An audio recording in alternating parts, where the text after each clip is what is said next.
Okay, so you're gonna start off by holding the deck in your right hand with your ring, middle, and thumb. Now you're gonna use your left hand with your thumb and index. You're gonna split the top and bottom packet like so.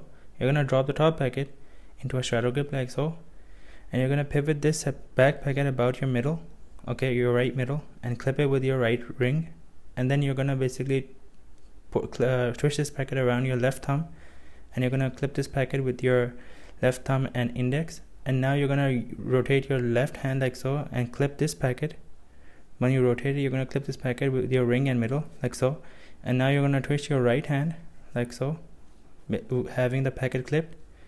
Once you get over here, you're gonna place your index over here and use your left index to push this packet. Then you're gonna place your left thumb here, and once you get right over here, you're gonna push your left thumb, okay, and then you're gonna put your right index.